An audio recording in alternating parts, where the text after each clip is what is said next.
નમસ્કાર મિત્રો, હું વાસણા રામજી ખેડૂત જગત ચેનલમાં આપ બધાનું ફરીવાર સ્વાગત કરું છું. આજે અમે બાગાયતી ખેતીની અંદર ફૂલોની ખેતી કરતા ખેડૂતની મુલાકાતે આવ્યા છીએ. કે ભાઈ ફૂલોની ખેતી છે આપણે કઈ રીતે કરવી, ત્યાર પછી છે કે ભાઈ એમની માવજત શું કરવી, કેવી જાતની પસંદગી કરવી, આ તમામ વિશે છે આજે આપણે એ જ ખેડૂત પાસેથી મેળવવાનો પ્રયત્ન કરીએ. સૌથી પહેલાં એમનો પરિચયની વાત કરીએ કે ભાઈ એમના મુખેથી આપણે એમનો પરિચય મેળવશું. મારું નામ ધોરિયા અરવિંદ રમેશભાઈ, ગામ સાંકળી, તાલુકો જિલ્લો બોટાદ.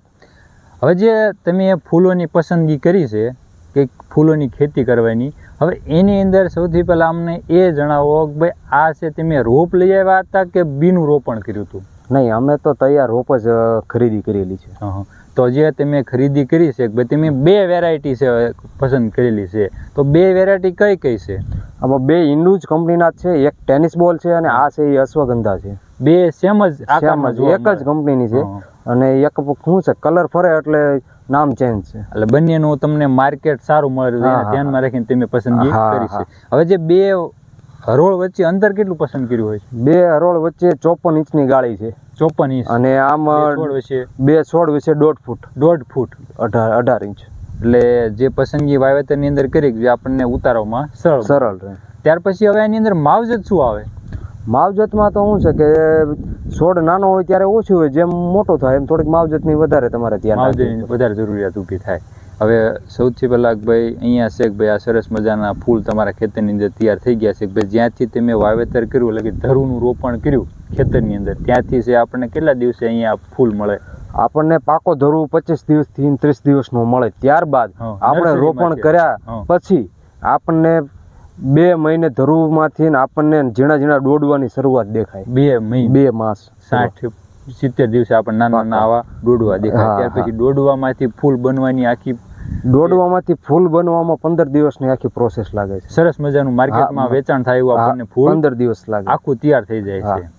તો આજે તમે માર્કેટમાં લઈ જાઓ છો ફૂલ, તો એની અંદર છે ભાઈ નજીકના માર્કેટમાં આપો છો કે ક્યાંય તમને ફિક્સ કોઈ જગ્યાએ નક્કી કરેલી હોય જગ્યાએ આપો છો? નહીં, આપણે ખુદના માર્કેટિંગથી કરીએ છીએ. અલગ અલગ રીતે પોતાના ધીમે કોઈ છે પહોંચાડવાનું. એ રીતે. હવે આજે બે હરોળ વચ્ચે છે અંતર છે, તો અહીંયા એક છોડ દીઠ તમને ઉત્પાદન કેટલું મળે એવી આશા હશે? એક છોડ દીઠ આપણને 8 કિલોની આશા છે. એક છોડ દીઠ 8 કિલો.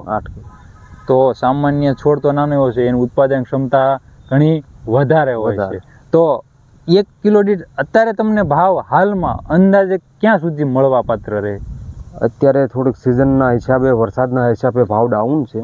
બાકી તો માર્કેટિંગ સારું છે, પણ અત્યારના હિસાબે થોડુંક માર્કેટ નીચું છે. એટલે કે બજાર ભાવ અપડાઉન હોય છે.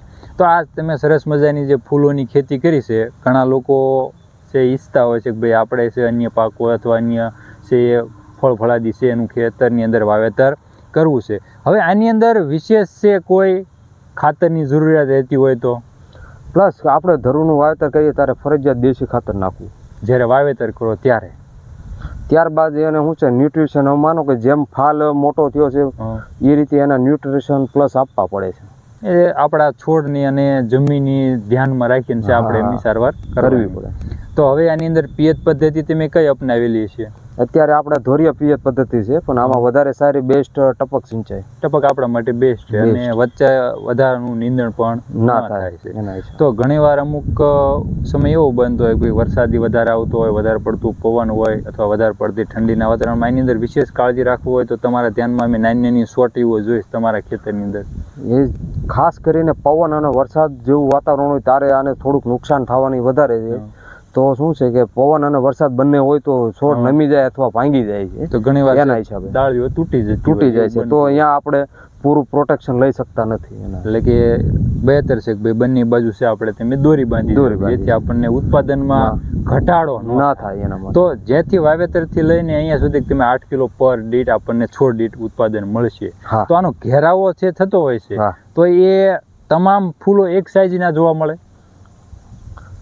જે એની આપણે 15 દિવસે થાય ત્યારે એક સાઈઝમાં જોવા મળે, બાકી તો નાના મોટી છોડમાં ફૂલ તો ચાલુ જ રહે એક જ ધારું. એટલે કે સરસ મજાનો છોડ તૈયાર થઈ જાય અને 3 મહિના પછી આપણને સારું ઉત્પાદન આપવાની શરૂઆત થાય. પછી રનિંગ 3 માસ તમે ઉતારી શકો. રનિંગ 3 માસ સુધી, એટલે કે ટૂંકા ગાળાનો પાક છે. તો 2-3 ઉતાર્યા પછી તમને સારો બેનિફિટ દેખાય, જેથી આપણને જથ્થો વધારે ભેગો થાય છે. તો આ ખેતરની અંદર છે કે ભાઈ જે ફૂલો છે, હવે એની અંદર જમીન છે કે આપણે વિશેષ કેવી પસંદ કરવી જોઈએ? વિશેષમાં તો કાળી જમીન અને સારી ફળદ્રુપ હોય તો વધારે સારું. એની અંદર આપણે ઓછા ખાતરની જરૂરિયાત રહે છે, પણ બહેતર છે ઓછું પિયત ઓછું જોઈએ, પ્લસ ન્યુટ્રિશન એમાં થોડા ઘણા હોય એના હિસાબે. એટલે કે આમ જોઈએ તો બધી જ રીતે પોષક તત્વો વાળી બહેતર છે. પણ જો નવા ખેડૂતો અપનાવવા ઈચ્છતા હોય તો જમીનને ધ્યાનમાં રાખી અને સમયાંતરે એને સેન્દ્રિય ખાતર છે અથવા રાસાયણિક ખાતર આપવું જોઈએ. અને વિશેષ આમાંની અંદર દવાનો સ્પ્રેયર કેટલા સમયે કરવો જોઈએ, શેની માટે કરવો જોઈએ? દવાનો સ્પ્રે તો વધારે આમાં મોલો મચ્છી અને ઈયળનો બેનો જ ઉપદ્રવ વધારે હોય છે, એટલે 7 થી 8 દિવસે સ્પ્રે કરવાનો. 7 થી 8 દિવસે આનો સ્પ્રેયર કરવાનો. અને આની અંદર ફૂલો કેટલા દિવસે તૈયાર થઈ જાય જે આપણે ઉતારવા લાયક કહેવાય? ઉતારવા લાયક તમે જો રેગ્યુલર ઉતારવા હોય તો બીજા દિવસે પણ ફૂલ ઉતરે છે, તો એનું પ્રોટેક્શન ઓછું આવે છે. ત્રીજા દિવસે ચોથા દિવસે ઉતારો તો પ્રોટેક્શન વધુ આવે. એટલે કે નજીક ઉતારો તો જથ્થો ઓછો આવે, 3-4 દિવસે ઉતારો તો જથ્થો વધારે મળે છે.